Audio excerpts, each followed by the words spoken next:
Okay, I'll start first, and then my name's Vincent Izzy. I am a director at SCORE Naples, and we do counseling to small business. Just a little bit on my background. I worked for IBM for 15 years. I was in the Executive Business Institute, so I taught sales and marketing skills, but primarily sales and consulting skills to all the salespeople in IBM, and consulting skills there as well. I developed education programs for entrepreneurs when I was at Lotus Development Corporation, which is a software firm. Prior to that, I worked for Digital Equipment Corporation, spent some time in Europe running a business there, and also I was in customer service, and I ran the district, well actually I ran a region in customer service in the Northeast region, about 250 million in sales. Why is it important in terms of interviewing, and why am I focused in on this particular area? It's because interviewing today is incredibly important. I know through my entire career, I always have different challenges. There's different styles, there's different ways of going at interviewing, and it's very, very important that you understand how to position yourself and how to make things really work for you, and how to create a distinctive advantage to others that you're going to be competing for those positions that you're going to be going after, and a lot of that we'll be talking about today. Rich? Thank you, Vinny. My name is Richard Fetterman. I've been with SCORE for about 6 months as well. I work on the education committee at SCORE, and I'm also counseling several small businesses to try to help them grow and solve their business problems. My career started at Citicorp, where I spent for 30 years in the retail banking and lending businesses, more of a general management role. Also spent time doing a lot of strategic planning and consulting while at Citi. I gradually went from a very big company down to smaller companies, turning around small business lending companies, and also ran my own investment firm for a while. Throughout this time, my passion really was helping younger people. Probably my greatest joy at work was at 6 o'clock have people come to my office who just wanted to chat. Young people, trainees, early in their careers, who just wanted to know what do they got to do to move up, what do they have to do to improve their skills. That's what I honestly enjoy the most. And I've kind of been true to myself, because I've helped a lot of people with their resumes over the years, with their interviewing skills, friends who are having a difficult time. I was lucky I had a good career start, they haven't. So I worked with them to help them see themselves, where are they good at, where are your skills, and wanted to present that to other people. This is a marketing world, particularly today with the internet. How you present yourself is half the battle. The other half, I think, is believing in yourself. So we hope we can help you achieve whatever you want to achieve today. It's a pleasure to be here. My name is Richard Siegel, and I started my career in retail, developed a chain of 27 stores, and in the process developed software that attracted the attention of many companies around the world because there was a lack of software in terms of human resource analysis and inventory management. And I migrated from that into consulting, became a director on the executive committee of National Retail Federation, and did a lot of corporate restructuring and corporate renewal, and companies such as GE Capital, Quicksilver, Bell's here in Florida, and Bata, which is the largest shoe operation in the world in 70 countries. From there I migrated. I was approached by African Development Foundation, which is a U.S. government corporation dedicated to poverty alleviation in Africa, and I worked for the World Bank, USAID, and ADF for about 10 years, developing African producers and then gaining orders in the United States. I've always had an interest in human resource. I always felt that was probably any company's biggest differentiator. So many of our products and services are somewhat interchangeable. It's the people that you develop, and you build your people, they'll build your business. And so along through the years, I developed metrics, ways of objective analysis of sales people's productivity or any position. I have implemented a lot of HR programs into the corporate restructurings and corporate renewal that I've done, and along the way kind of developed an informal process of taking young people and helping them identify what, the term I use, gives you goosebumps, what gets you excited, what would make you jump out of bed and be eager to go to work for your professional career. Once they identify those, then using investment software. They can drill down and find the sectors that these kind of interests would most fit into or most align, and from there you can drill down and find the companies, who are the best performers, and you actually do a financial analysis of these companies and their competitors. And so then the final step, the fourth step, is interview training. And there we think of the word differentiation. What makes you go from one store over another? What is the top of mind? How can this applicant actually differentiate him or herself from all the other applicants? And part of it is knowledge of the company and their competitors that are causing you to interview, not just to get a job, but to work for a specific company for these specific reasons. The example I'll use would be that they would have a 15% sales growth in the last 5 years versus their competitor having a 2% sales decline. Information like this, the interviewer really doesn't know themselves. And then gathering letters of recommendation and starting at an early age to develop a network. There. Thank you. I'm going to get started now. I'm going to introduce you to the topics, and then I'm going to actually ask you to introduce yourself to us and what you have as your objective for this session here, so we can get going. So, if you want to sit, we'll get started here. One of the things that both Richards mentioned is that we're actually focused on a SCORE chapter in Naples on what we call the Education Alliance Program. It has 3 components to it, and this is one of the components. The 3 components are we put together, we raise money for scholarships, and we actually did get a Hodges University student this year a $2,000 scholarship. We gave out 4 scholarships this past December. The second area we're doing is an internship program, and we now have an intern from Florida Gulf Coast University who's walking through the entire mentoring process. And part of that internship is to do career mentoring. So, in fact, I'll be meeting with them this Wednesday to start talking about that. The third component, which is really what this is all about, is the career mentoring that both Richards talked about.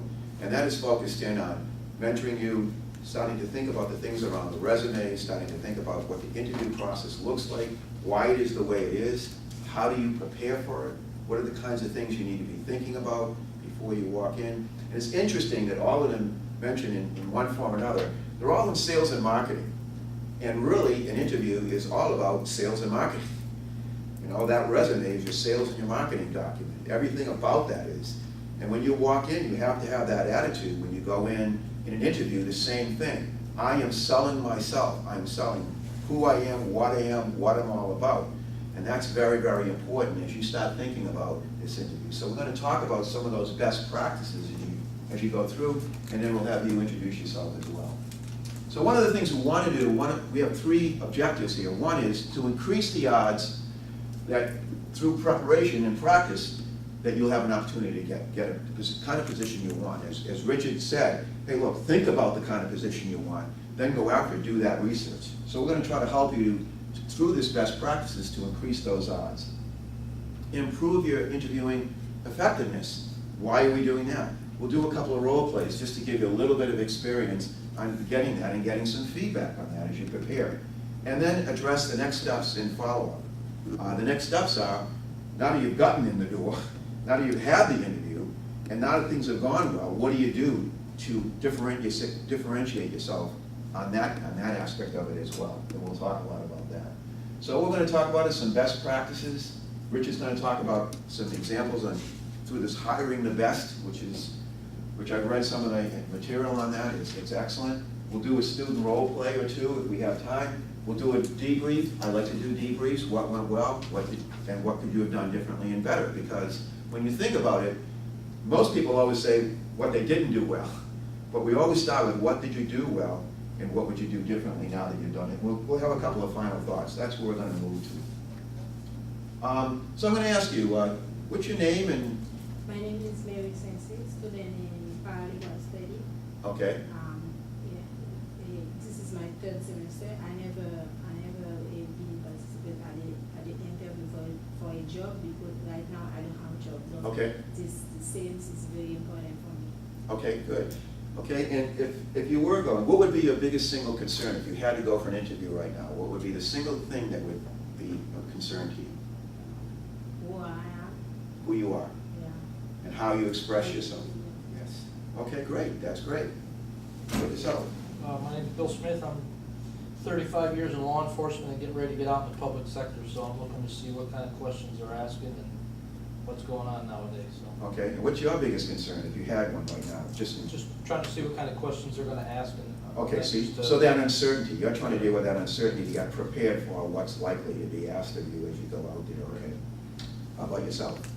My name is Irene Zamora. I'm a third year. I think my biggest concern would be the same as him, the questions, Okay. the uncertainty of what, just the spur of the moment questions that they ask. Okay. I'm going to touch on that during this process, but both Richards will get into more of that. The reason I asked that question, it helps us to understand what is your current concern right now and where you are in the process. One of the interesting things is just a global view and what employers are talking about today. And this survey was done of companies around the globe for both, what they call white-collar workers, blue-collar workers, even green-collar workers, which would be the military to some extent, in terms of what they talked about. And there was a couple of common themes that they're looking for, independent of what kind of role that you want to play when you go out. One is to be able to think critically.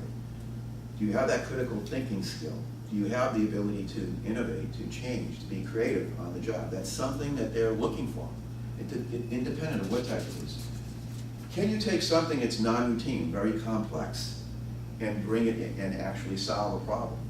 Or is all of what you're doing is more of a routine kind of work that you want to do?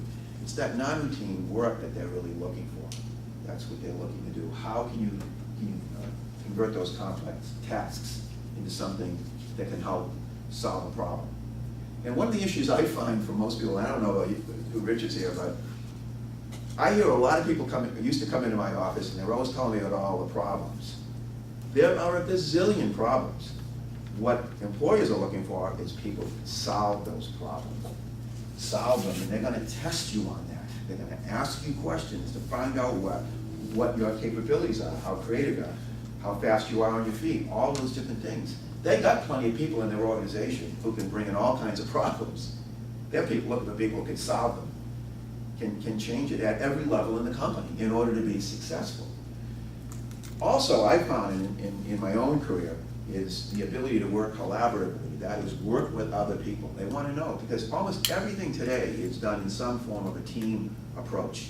That's the way it's going to be. You're going to be working with your other cohorts, other people who are there. They want to know how well you will work on that. And they're interested in that not only locally, but globally. As an example, just in my own career, I moved to Marco Island over 10 years ago.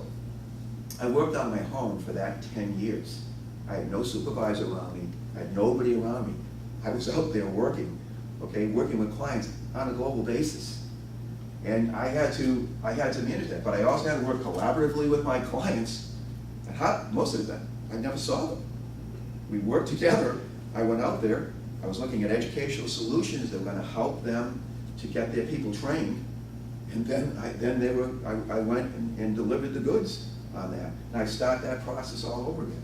And so I was working locally, but I was also working globally. And I was driving that business with some other people along the way. And the only way I could have survived is working in a team and a collaborative approach. I couldn't have done that. I couldn't have been successful in what I was doing in the education business. So what is that? What is that point that, and some of it was already touched on, I'm not going to spend a lot of time. The main thing you have to do is think about advanced research. To the point that Richard was bringing up, and both Richards are bringing up, is focus on the role and position. What do you do well? Where is your passion? What are the things you like to really do? Obviously, it starts with your education, but that's what you're really looking to focus in on. The other thing you want is the type of position. What are the skills that they're really looking for? Are you doing research about those skills? One of the things I find in any company you look at is that company is a series of companies inside a company. It's not a monolith. IBM that I work for is not a monolith. You can go in there, you can be in the software engineering, you can be in the technical side, You can be on the business side, you can be on the accounting side, you can be on the sales side, you can be on the marketing side, you can be on one line of business, another line of business, several lines of business, all over. So there's a lot there, and you need to understand those roles, those positions, what those companies are looking for, what the challenges they have. You also need to understand who that interviewers are going to be, before you walk in there. Who is that hiring manager? What are they all about?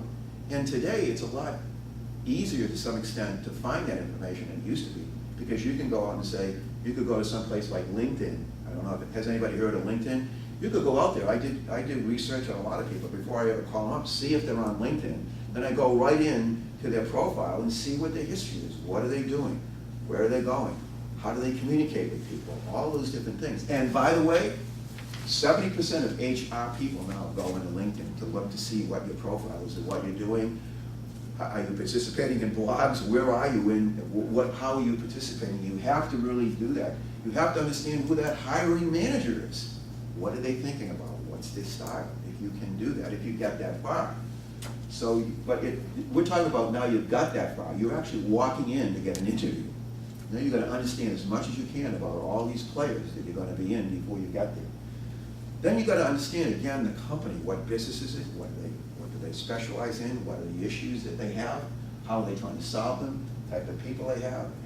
That's what we call sometimes a business unit. So you might have a business unit like an IBM. They'll have a business unit in consulting. They'll have another business unit in hardware and software. They'll have different units. You have to understand, well, what are the issues? Who are they competing against? Why are they in that business? All those different things. So it's very, very important that you do that advanced research. If you miss that stuff, the key question is, think like an attorney. Think like an attorney. What does an attorney do? They get a deposition. Then they do research. Then they get all the people up, right? And then they ask you a lot of questions. They get the answers before you go in. They're preparing you all the way, right? Aren't they? It's things. So if you think like that, you're going to be doing all that advanced research just like an attorney would before they have a big case. It's the same kind of thinking. So you want to prepare the questions and answers. So one of the things you would do is, what are the commonly asked questions, which we'll talk about, that they might ask you? Okay. What are the questions you should be asking the interviewer? Number one, an interview is not an interrogation. Don't think of it that way. If you go in as like it's an interrogation, you're going to be intimidated before you ever get started. An interview is an exchange on both sides. You're trying to learn from each other. Okay? What skills do you possess? What do you have? What are you offering?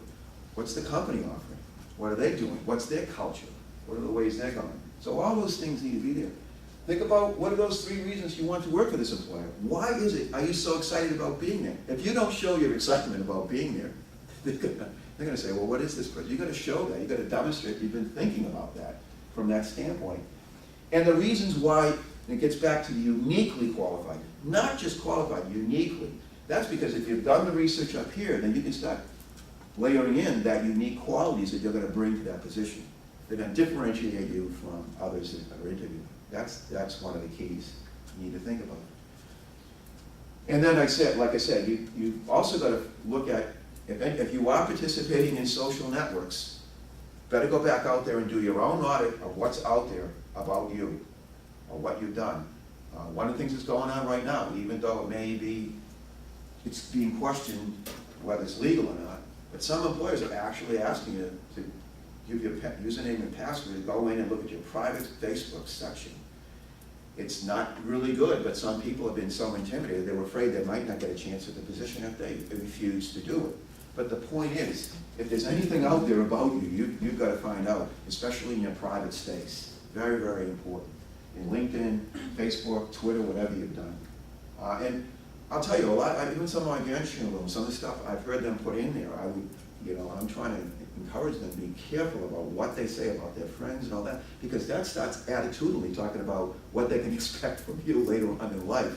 This stuff never goes away. I like to tell my students that once you put it on the internet, it's there forever. It's there forever. It really is. And it can be harmful, anybody even can at a very young access. age. We all learn from our mistakes, but some people don't necessarily look at it that way.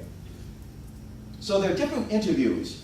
Some people might say behaviorally, how did you handle this? And it could be that, like for yourself, you've not really been out and working anywhere, but they might say, well, in your personal life, how did you handle a certain family situation? They might ask you, how did you, when you're in the police force, right, you say the police force, how did you handle that particular situation? That's a behavioral, that's an interviewer style. They're trying to detect from you how you're going to handle a given situation. They're also going to be testing your competency. Why should we choose you for this role? Why would I want to go and, why do I want to hire you? I just talked to 15 people. Why?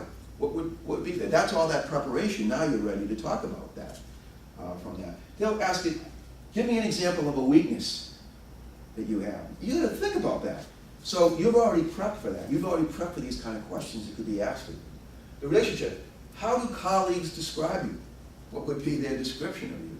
Those kinds of things. How will you, if you've got some limited experience, how are you going to address that? What are you doing? What's your orientation on continuous education? What do you do to keep yourself up to date? You're going to start asking those kind of questions.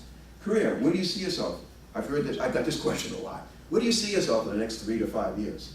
I got that one about 1 year before I was leaving IBM, 3 to 5 years, well, but it depends. But most of the time, these are just a few, these are not all of them, but just give you an example of different things that they may pop up, and there's all kinds of variations of these kind of questions that will come in there. And then, but you should be asking interviews too, what are the roles and responsibilities? What's the performance objectives? How do you measure success on this job? If I got this job, what's the measure of success? Should really be prepared. They'll like that because they want to know that you want to understand what the requirements are. Qualifications. The first question I ask somebody is, what's the most successful? What do you expect as a successful candidate? If you had the top 3 things, what is it that would help me to be successful if I walk in that job tomorrow? What is it? And it's always a good question to ask. They'll like it too because they like to see that. And then practice.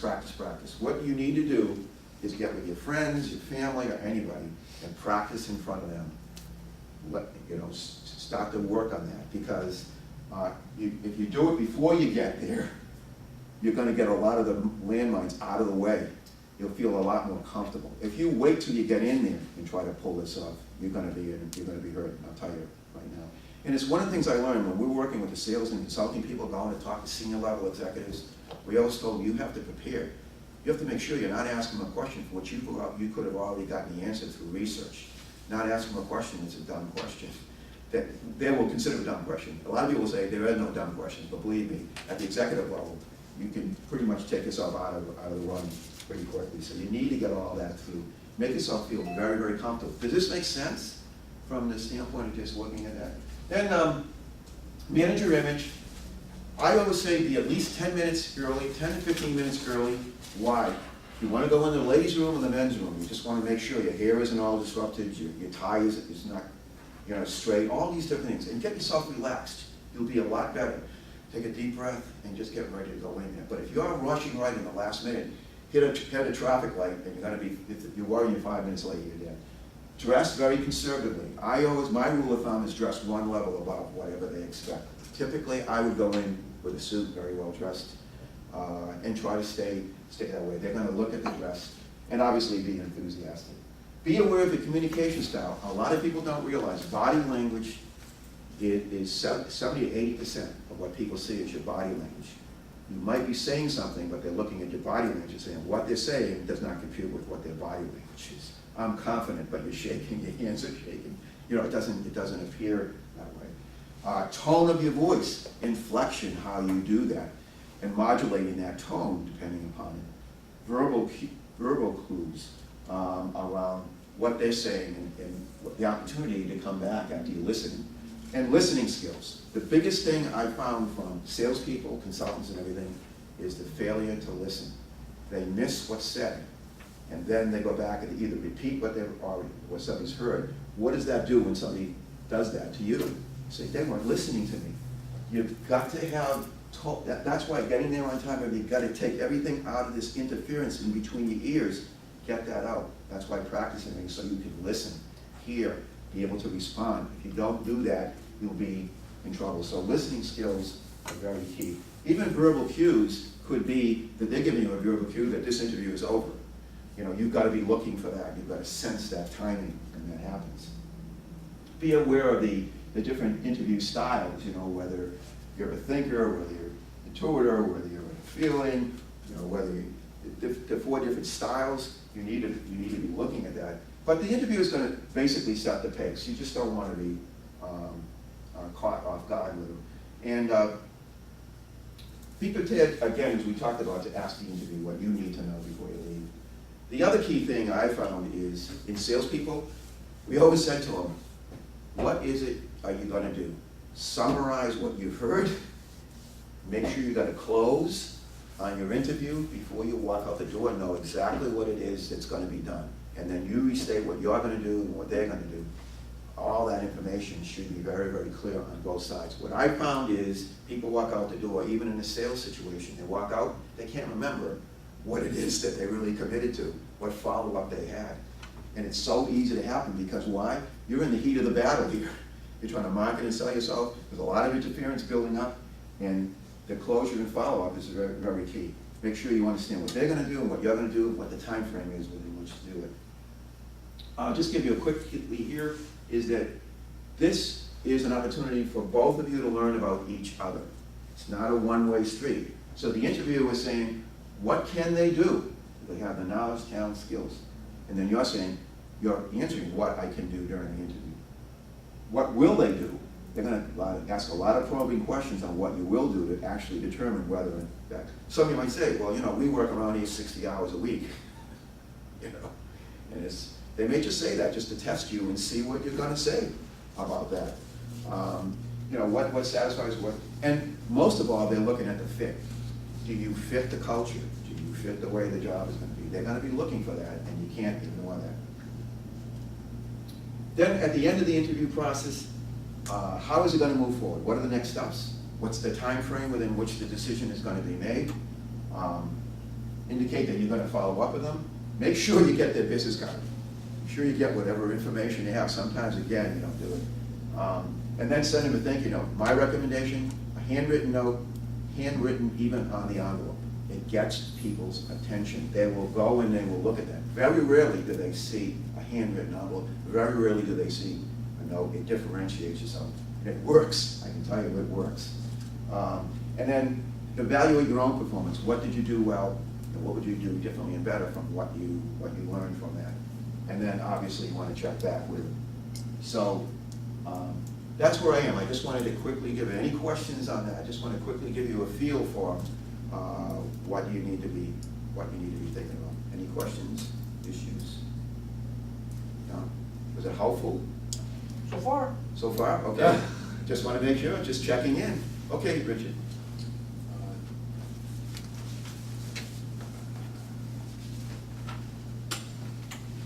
This I read the best, it's Martin Yates, and as I said before, that I'd studied interviewing and the whole interviewing process because I ran a very, very strong HR department, and we combined job descriptions with objective assessment, rapid objective assessments.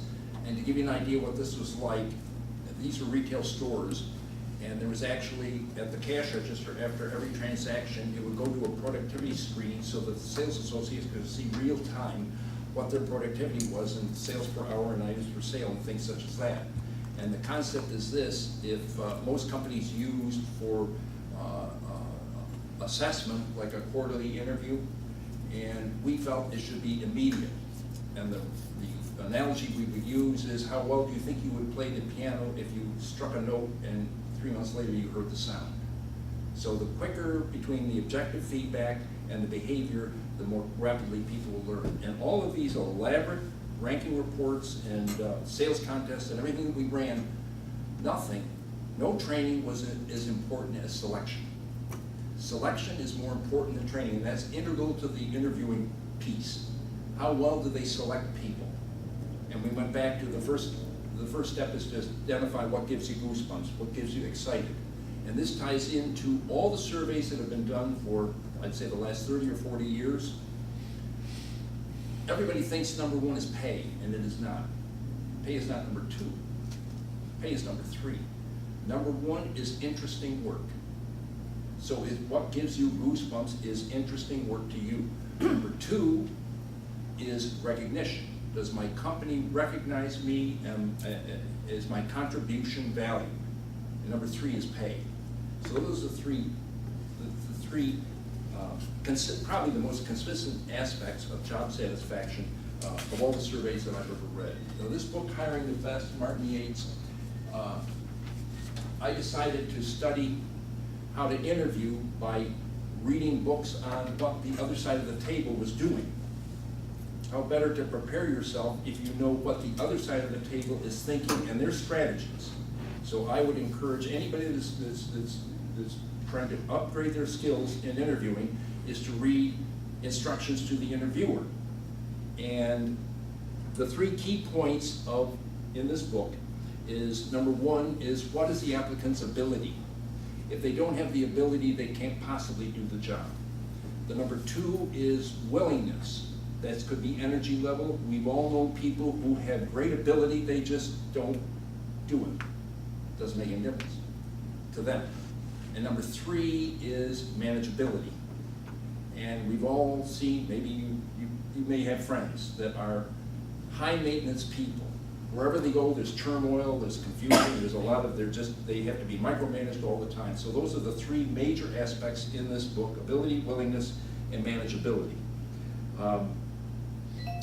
When you're trying to sell yourself, you have to think in terms of differentiation, and you have to think in terms of why people select, just say, a product.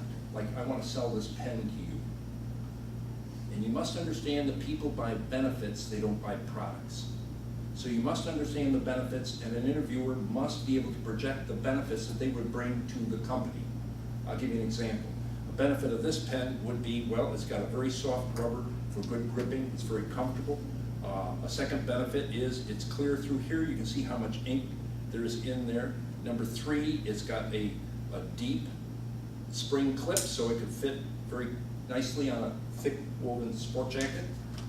Number 4, all the parts can be unscrewed and you can refill it, and then it's got a very clear, attractive shaft that makes the logo that the pen is advertising stand out. So people need to understand what kind of benefits they'll bring to a prospective employer and how well they articulate those benefits. One of the key interviewing questions is, in most of the books on interviewing, is for the applicant to articulate their greatest success. And the purpose of that is to find out really what their greatest disappointment or embarrassment is. Now, when you're dealing with young people that don't have a job history, you actually have to get fairly personal.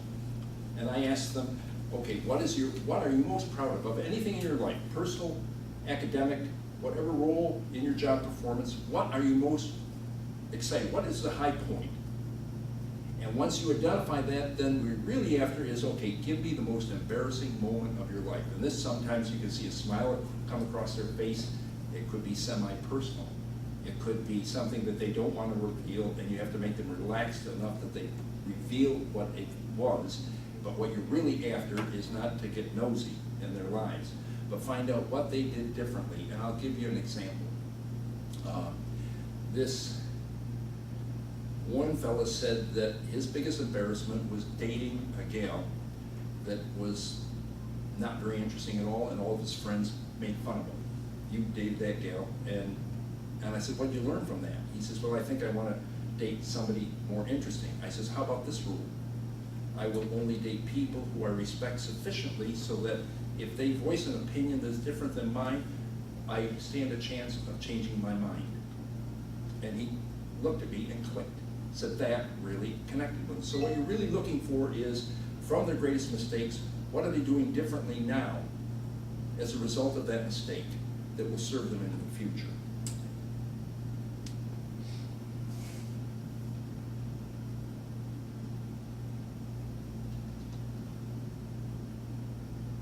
Okay, I think that pretty much sums up the material in the book, and combining all the material in a variety of other publications with how an applicant can position themselves for the greatest differentiation. Thanks.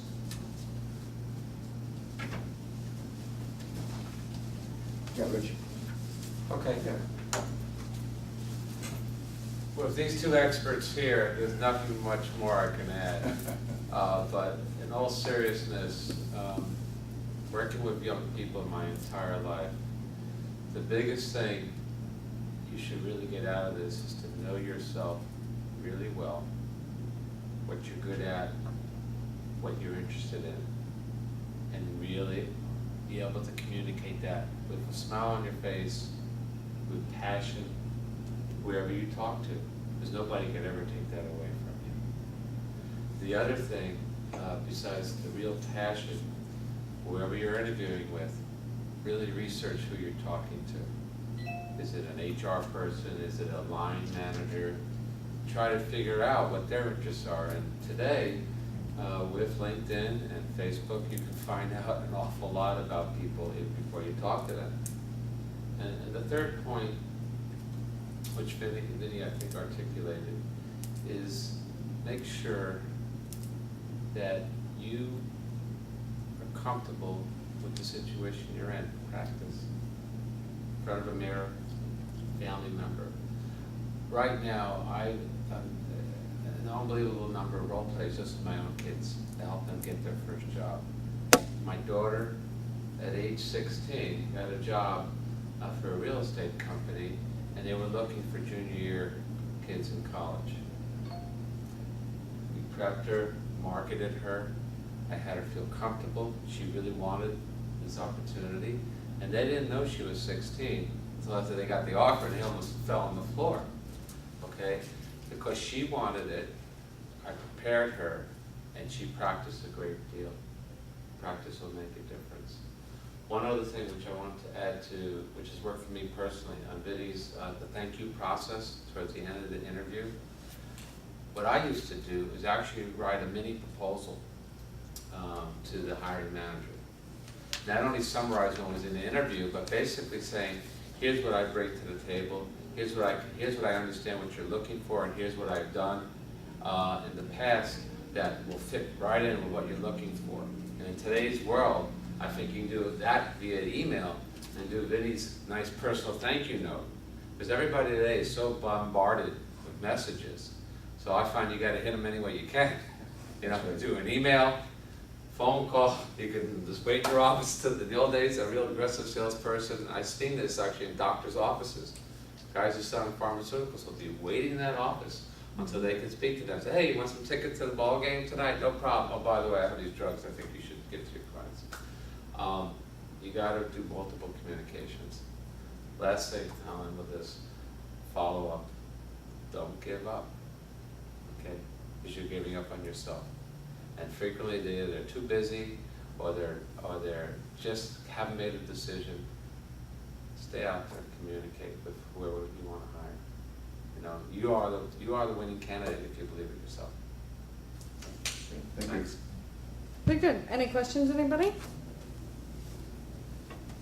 Anybody? No? Okay. We were gonna do, have somebody do a quick role play here. And we're looking for a volunteer. It would be a simple role play. Richard, you were talking about maybe doing something with a Well, I kind of covered on selling me this. Yeah, maybe A maybe good the phone. interviewing technique is, let me have that? Yeah. Okay. A good interviewing technique that I have found, and you should be prepared for this, and this all fits into this feature advantage benefit. People buy benefits, they don't buy products. You don't buy 2,000 pounds of steel, glass, and chrome for a car. You buy reliable, economical transportation, and if the car is so snazzy looking, it turns everybody's head when you drive by, that's pretty, makes you feel good. So think in terms of people buying benefits, not products. Think in terms of yourself of what kind of benefits you can articulate. And one of the ways to practice this is, I would just take and say, sell me that pen. Let me see you sell me this pen. Or pick up another object and see how quickly they understand that whole process. So the better you understand what an employer is buying from you, what you have to sell to the employer is understanding your skill sets and being able to articulate and communicate them in a very powerful, moving way. So just that little role play on, pick something up, anything you want to pick up and play with it. Sell me that bottle of water. Sell me that 3-ring binder. Okay, look at it and say, okay, why would somebody like this? Go through the feature benefits. Think in terms of that of yourself. What kind of inventory you have to offer to, and benefits you have to offer to the employer. Should we do an example for them, or, Yeah. I think let's get these guys, you wanna get We have involved a little about bit? 3 minutes. We got 3 minutes? Yeah. Okay. How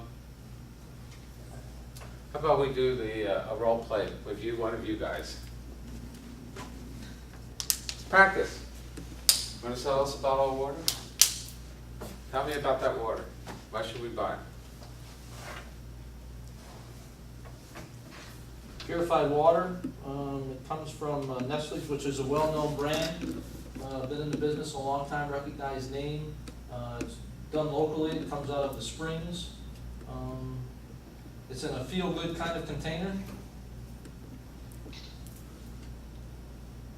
Terrific. I'm not in sales, so I can't help you. No, No, but you were, you just You did are. a great job. You Yeah. showed the features and the benefits. Now, Lifetime guarantee? Sure, lifetime guarantee. so let's do a quick debrief. What did you think you did well there? I guess I described the product, I guess that's probably the best thing. Okay. What would you do differently next time if you had a chance? Well, you'd have to study on the product itself, where it comes from, where it's manufactured, what their sales are, you know, where they fit into the market at, and that's, I'm looking more for myself, what kind of questions are they asking? I mean, I've done interviewing, I've done homicides, I've done 35 years, I've done meat and potatoes. I need to know what the corporate world's looking for, what kind of questions they're gonna ask me, and what kind, my skills and my reputation sell that part of it, but I need to know what they're gonna be looking for, what kind of questions that they're asking. Okay, And let's. Your sheet, to me, of what they're asking is helpful, because I've Oh. never had an interview. Yeah, we have those down in the office. Yeah, Yeah. it's helpful, so. Yeah. It You gives gotta ideas. answer the question, what can you do for me? Right. What can you do for me, and what can you do for me better than anybody else? You gotta answer that question. Yes. What can you do for me? What can you do for me better than anyone That's else? the advantage in the feature And why should I hire you, management. right? Correct. What can you do for me better than anyone else, and why should I hire you? It gets back to, what's gonna happen is that in a skilled interviewer, they're gonna ask you a question, they're gonna wait for you to get the feedback. Based upon what that is, they're gonna start drilling down. As they start drilling down, they're gonna figure out what kind of person you are, because while they're trying to figure out, well, who is this person in terms of what can they do? What are their skills? What are their capabilities and all that? What do they bring to the table? But they're gonna keep drilling down to understand how much you've learned about the company and how much you've learned about the position and how much you know and how much knowledge you have about that, to see whether you can actually do it. You might say you can do it, but they're gonna keep asking you questions in their mind to convince themselves one way or the other whether you can do it or not. Let me add one quick thing, just to get everyone started. What do you think is your best quality that somebody would want to hire you? Probably, my honesty and my morality. Terrific. What do you think is your best quality, why someone might want to hire you? I'm very responsible. You're very responsible, okay. What do you think is your best quality and why someone would want to hire you? Yeah, I'm very responsible and I'm punctual. I will be on time every day. Okay. Build off of that. I need to figure out your strengths, your best qualities, and then over here, your interests. That goes into the fit. But, yeah. That's great. Okay. Interesting work is the fit. Yes, The the fit. interesting work. You're interested in doing the work.